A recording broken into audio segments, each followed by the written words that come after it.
이제 봄이 왔습니다. 봄을 맞아들이는 영춘화와 개나리가 벌써 피었다는 것이죠. 개나리 닮은 장수말리와도 노랗게 꽃을 피웠습니다. 목련도 그 얼굴을 내밀고 있는 것이죠. 제주시에 가면 수선화가 수줍게 고개를 숙이며 얼굴 보이고 있고 삐죽삐죽 하나둘 튤립도 올라오고 있는 것이죠. 제주도 성읍 민속마을에는 유채꽃이 꽃망울을 터뜨렸습니다. 부산에 가면 대견 20권 있는데 거기에는 홍매화가 흐드러지게 피어 있습니다. 임금님이 살던 궁궐의 마당 곁에 수줍은 노란 꽃망울을 무리져 터뜨린 산수유도 한복 차림의 관광객들과 어우러져 한 폭의 그림을 만들어내고 있는 것입니다. 그리고 청계천 양지바른 곳에도 여기저기 산수유가 만개에 산책하던 시민들의 눈길을 사로잡고 있습니다. 그런데 이렇게 봄이 오려면 꽃샘추위, 시샘추위를 한번 지나가야 된다는 것이죠. 한겨울에 옷을 벗고 화려하고 형형색색의 꽃들을 보기 위해서는 적어도 고비를 넘어가야 되는 것입니다. 아직도 아침 저녁을 쌀쌀한 기운은 우리들의 옷깃을 여미게 만들지만 봄이 오는 것을 막을 수는 없을 것입니다. 하나님은 자연 법칙을 통해서 우리의 인생을 배울 수 있도록 인도하셨습니다. 겨울이 지나면 반드시 봄이 올 것이라는 것입니다. 세계에서 가장 긴 도로 터널은 노르웨이에 있는 레르날 터널로서 약 24km가 됩니다. 두 번째 긴 도로 터널은 중국의 중난산 터널로 약 18km입니다. 세 번째 긴 터널은 스위스의 도타드 터널로서 약 17km라는 것입니다. 이렇게 길고 어두운 터널이 아무리 길어도 반드시 터널은 끝이 있다는 것입니다. 마찬가지로 인생이 아무리 힘들고 어렵더라도 반드시 봄이 오게 될 것입니다.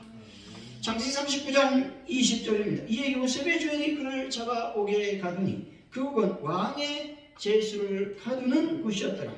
요셉이 옥에 갇혔으나 말씀합니다. 요셉은 어린 나이에 형들 때문에 애국으로 팔려가는 신세가 되었습니다.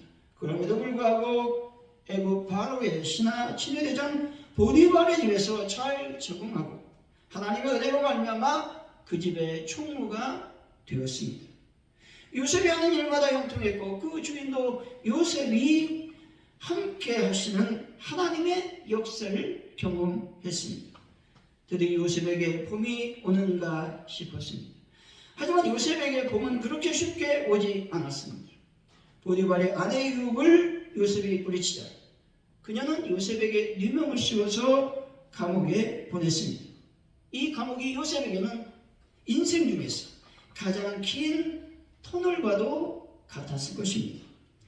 이곳에서의 2년 후 역시 하나님은 요셉을 버리지 아니하시고 은혜 가운데서 긴 터널을 통과하듯이 이겨낼 수 있는 힘을 허락해 주셨습니다.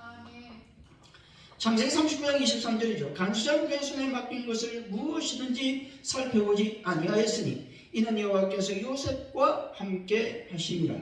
여호와께서 그를 범사에 형통하게 하셨더라. 아멘. 하나님께서 요셉과 함께 하셨기 때문에 어떤 일을 하든 성과를 내었고 맡긴 일은 오차없이 진행이 되었습니다. 사랑하는 성도 여러분, 긴 터널 속에 있다고 원망하거나 불평하지 말고 오직 하나님만 바라보며 하나님께서 함께 하시는 놀라운 하나님의 역사를 경험하는 분들이 되시기를 예수 이름을 간절히 축원드립니다.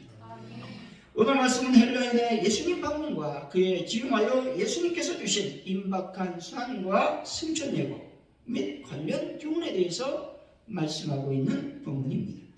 당시 예루살렘은 유대교의 최대 명절인 유월절을 맞이하여 유대 각지와 해외에서 몰려든 수많은 순례객들로 인해서 인산인해를 이루고 있었습니다.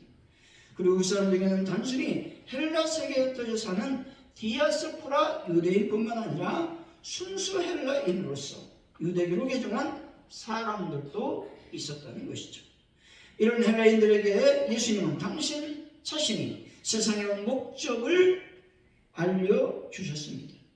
아울러 당신 자신이 세상에 오신 목적을 이루실 때가 되었음도 선언하고 계신 것이죠.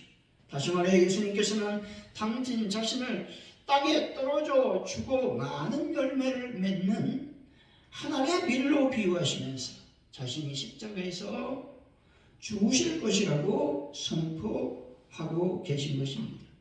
이 죽음이 온 인류를 죄와 사망에서 구원하기 위해 오신 메시아이심을 밝히고 있는 것입니다. 오늘 말씀을 통해서 인생의 봄날이라고 하는 제목을 어떻게 하면 우리가 인생의 봄날을 맞이할 수 있을지 하나님의 은혜를 나누도록 하겠습니다. 인생의 봄날을 맞이할 수 있으려면 첫째로 주님의 고난을 무서워하거나 회피하지 말고 기꺼이 감당해야 된다는 것입니다. 23절이죠. 한번 읽어봅니다. 시작. 예수께서 대답하여 이르시되 인자가 영광을 얻을 때가 왔도다. 아멘. 이 말씀은 잠시 후에 있을 십자가 사건을 염두에 두고 하신 말씀입니다. 그런데 이러한 주님의 말씀은 세상적인 기준으로 볼 때 전혀 납득하기 어려운 말씀이 아닐 수가 없는 것입니다. 왜냐하면 십자가 죽음은 세상적으로 보면 가장 수치스럽고 고통스러운 형벌이었기 때문에 그렇습니다. 그럼에도 불구하고 주님께서 이러한 십자가를 가리켜 영광이라고 말씀하신 이유는 과연 무엇이겠습니까?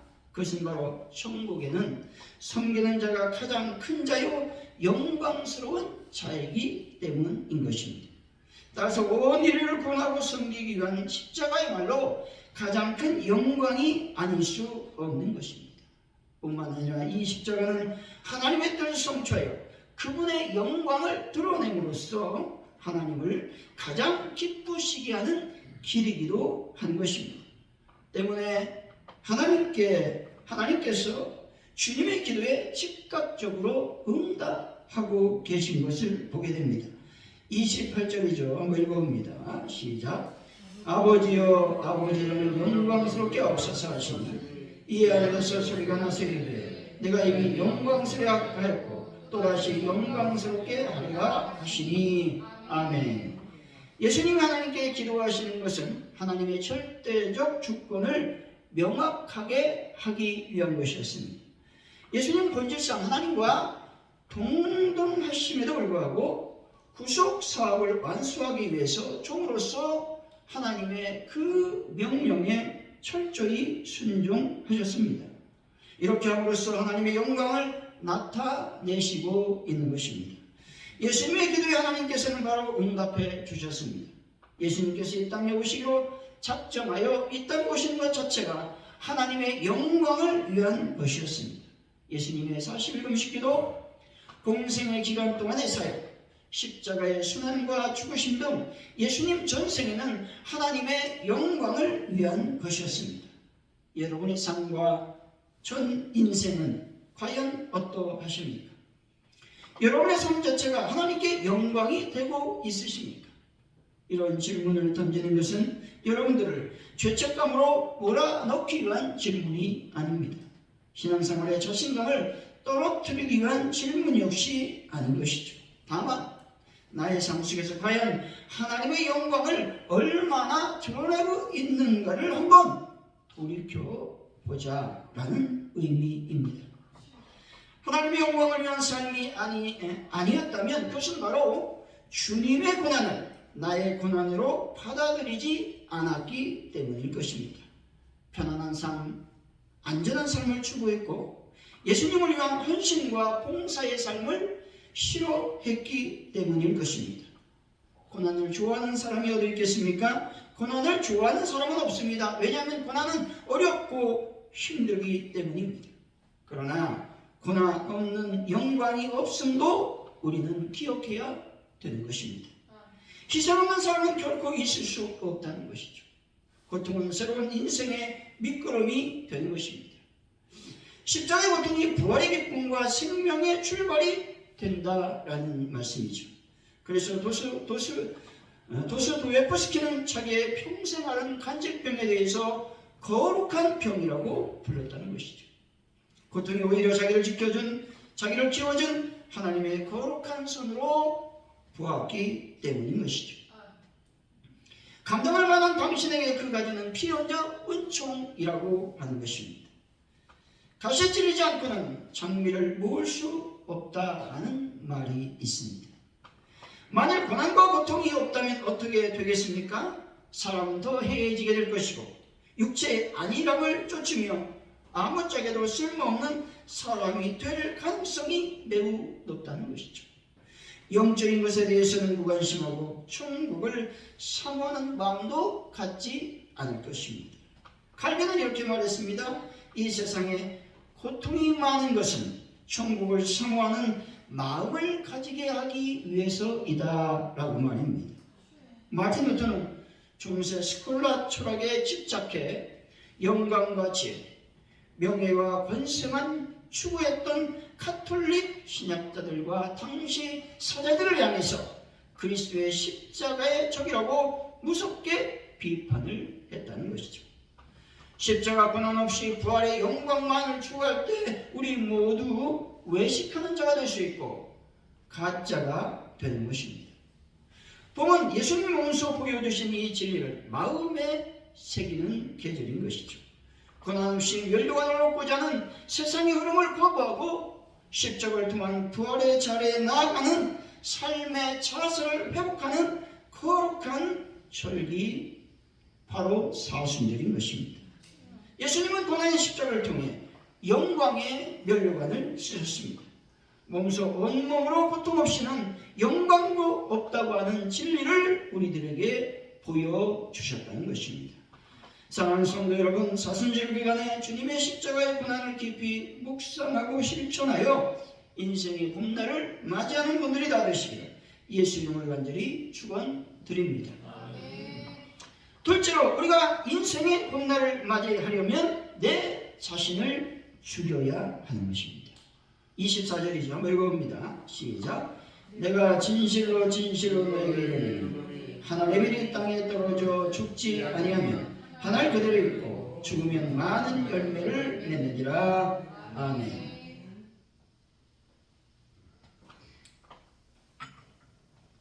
여기서 이상의 대가로 치러져야 할 하나의 미랄은 곧 예수 그리스도를 가리키는 것이죠. 다시 말해서 하나님의 미리 땅에 떨어져 죽음으로 추석 때에는 그리스도께서 우리 죄 많은 영혼들을 위해 십자가에서 죽으심으로 예수 믿는 모든 영혼들이 구원받게 된다는 것입니다. 그리고 그리스도의 부활에 동참하게 된다는 사실이죠. 본절은 1차적으로 그리스도의 십자가를 두고 하신 말씀으로 자신의 죽음으로 인해 얼마나 풍성한 구원이 이 땅에 이루어질 것인가를 말씀하고 있는 것입니다. 한국 기독교는 심각한 세태와 정체 그리고 마이너스 성장을 거듭하고 있다는 것이죠. 이렇게 된 이유는 그리스도인들 각자가 땅에 떨어져 죽지 않았기 때문에 그렇습니다. 세상에 미랄이 되어 스스로 죽어 수많은 열매를 맺어야 될 그리스도인들이 오히려 죽기를 거부하고 반대로 살려고 몸부림쳤기 때문에 그렇습니다. 땅에 떨어진 미랄이 죽지 않고 살아있다면 결코 열매를 맺을 수 없습니다. 우리 25절이 좀 읽어봅니다. 시작. 자기의 생명을 사랑하는 자는 잃어버릴 것이요 이 세상에 자기의 생명을 미워하는 자는 영생하도록 보존하리라. 아멘.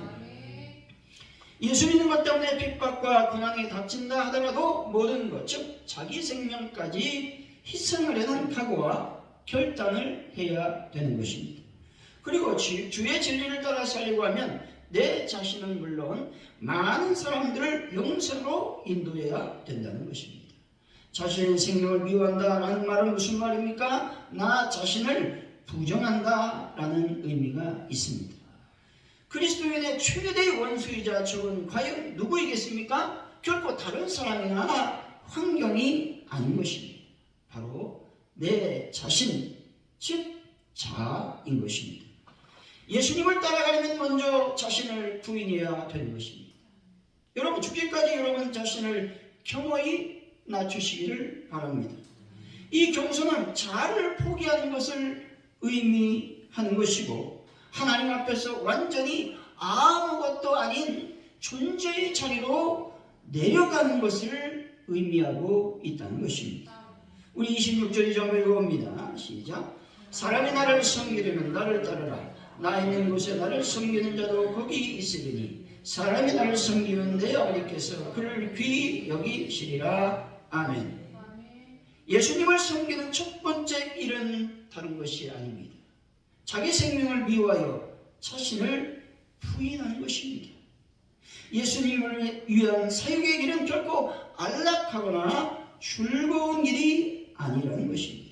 그래서 예수님의 길을 가려는 자는 자신을 죽이는 삶을 반드시 살아야 된다는 것입니다. 고린도전서 15장 31절이죠. 형제들 내가 그리스도 예수 우리 주 안에서 가진 바 너희에게 대한 나의 자랑을 두고 단언하노니 나는 날마다 죽노라. 아멘. 날마다 죽는다라는 말은 무엇입니까? 이 바울의 고백에서 나타난 의미가 무엇입니까? 죽지 않으면 살 수 없다라는 고백의 말씀인 것입니다. 다시 말해서 죽어야 사는 것이 신앙의 법칙이요 영성의 법칙인 것입니다. 그렇기 때문에 바울은 매일매일의 삶 속에서 부활의 삶을 경험했습니다. 그리고 그의 삶은 고난 속에서도 믿음을 잃지 않았고 어려움 속에서도 기쁨과 감사의 생활을 할 수 있었던 것입니다. 모든 문제는 내가 죽지 않아서 발생한다는 것입니다. 내가 죽어야 합니다. 그래야 예수님이 나를 살리는 것입니다.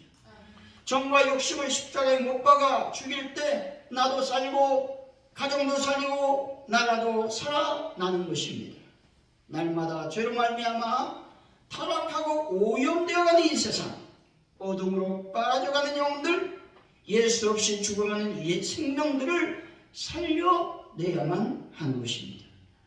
여러분이 들어가는 곳마다 하늘의 미랄이 되어 세상을 어둠에서 빛으로 살려내는 분들이 되시기 바랍니다.